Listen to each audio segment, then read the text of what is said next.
Monday, December 15th, 2025, AGNDD, intelliReport topic, 2025 Bondi Beach shooting.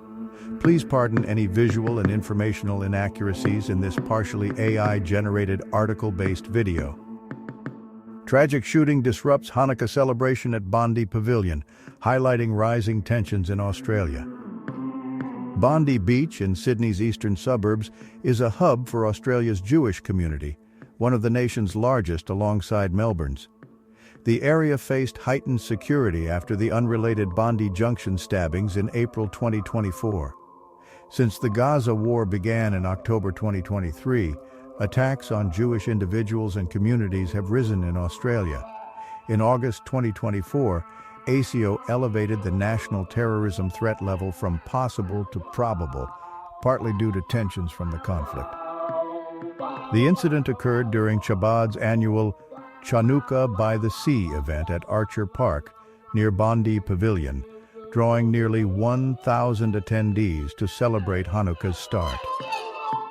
Australia's gun laws, among the world's strictest since the 1996 Port Arthur massacre, ban assault rifles, shotguns, and many semi-automatic rifles.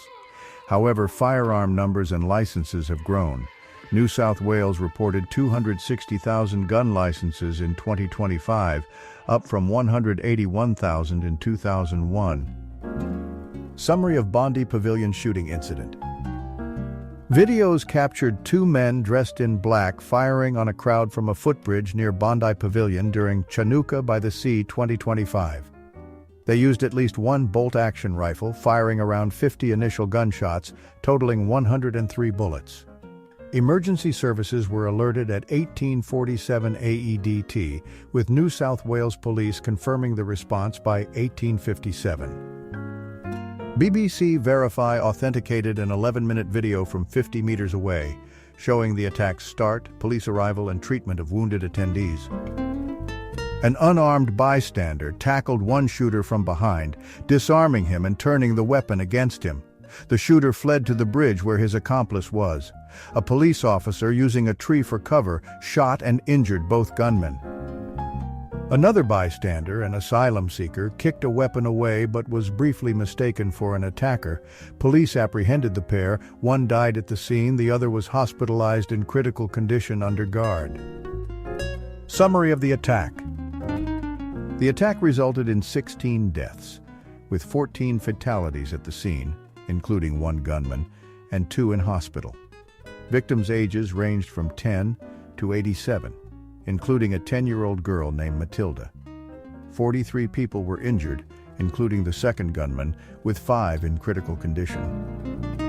Among the deceased were Israeli citizen, one killed, another injured, French national Dan El-Khayyam, Peter Meger, Chabad rabbis Eli Schlanger and Yaakov Levitan, community member Reuven Morrison, Holocaust survivor Alex Kleitman, who died saving his wife, and Slovak Marika Pogany.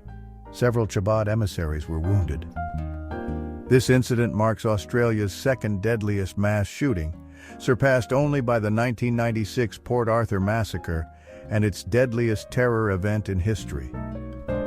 New South Wales Police Commissioner Mal Lanyon officially classified a recent shooting as a terrorist incident. The Australian Security Intelligence Organisation, ASIO, confirmed that one of the suspects was previously known to them.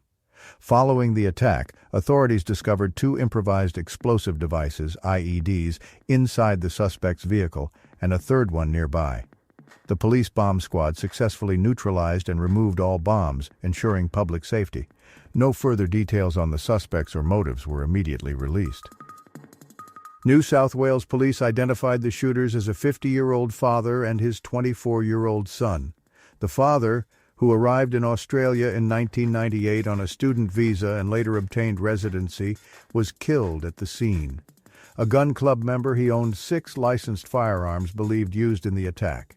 The Australian-born son was monitored by ASIO since 2019 but not deemed an immediate threat. As a teen, he followed radical preacher Wissam Haddad, who violated racial hatred laws in 2025, and attended the Al-Madina Dawah Center in Bankstown. He proselytized for the Street Dawah movement, linked to arrested IS associates like Isaac El-Matari, serving 7 years for insurgency plotting, and Radwan Dakak, 18 months for IS membership. Both pledged allegiance to Islamic State. 2 IS flags were found in their car. Police raided a Bonnyrigg property, detaining a man and woman, and a Campsie home where the pair stayed. They told family they were fishing in Jervis Bay. Following heightened terror threats, Queensland police bolstered security at Jewish places of worship. Across Australia and New Zealand, numerous Jewish events were cancelled due to security risks, compounding cancellations from recent years amid ongoing terror concerns. The day after a shooting incident, Australia's National Cabinet unanimously voted to tighten gun laws. Key proposals include restricting firearm ownership to citizens only, expediting a national firearms register, capping the number of guns per individual, and further limiting permissible weapon types. In a positive community response, crowds flocked to lifeblood centers to donate O-negative blood following an urgent appeal, aiding emergency needs. Australian Prime Minister Anthony Albanese condemned the Bondi shooting as a shocking and distressing targeted attack on Jewish Australians on Hanukkah's first day, labeling it pure evil, anti-Semitism, and terrorism. He pledged stricter gun laws. NSW Premier Chris Minns called it deeply distressing, praised a witness who tackled an attacker as a real-life hero, and urged following police directives. Home Affairs Minister Tony Burke deemed it an appalling act of violence. King Charles III and Queen Camilla expressed being appalled and saddened by the anti-Semitic terrorist attack. Jewish leaders, including Australian Jewish Association CEO Robert Gregory and Zionist Federation President Jeremy Liebler, described it as a painful assault on the community and Australian values. The Australian National Imams Council and Australia-Palestine Advocacy Network condemned the violence, calling for unity and rejecting it outright. Victorian Premier Jacinta Allen boosted security funding for Jewish spaces. Sydney's Jewish synagogues and schools closed on December 15th. International reactions to the massacre. New Zealand Prime Minister Christopher Luxon issued statements, with armed police deployed on December 15th to protect Jewish sites like the Holocaust Centre and Kadima School. UK Prime Minister Keir Starmer and US President Donald Trump also released press statements. French President Emmanuel Macron expressed deep sadness over a French citizen's death. Israeli Prime Minister Benjamin Netanyahu accused Australia's Albanese government of fueling anti-Semitism through policies like recognizing Palestine in September. Albanese rejected the claims. Netanyahu praised a brave Muslim bystander for disarming an attacker and preventing further deaths.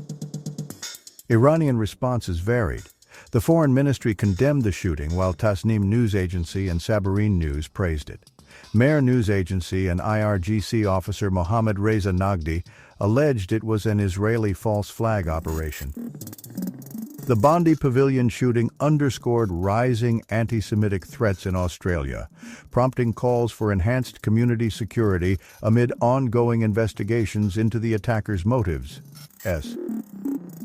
Thank you for watching this AGNDD intelliReport, dear viewers. Please like, subscribe, and click the bell button to get notified during new uploads. And make sure to tune in next time. Stay safe and healthy. Cheers!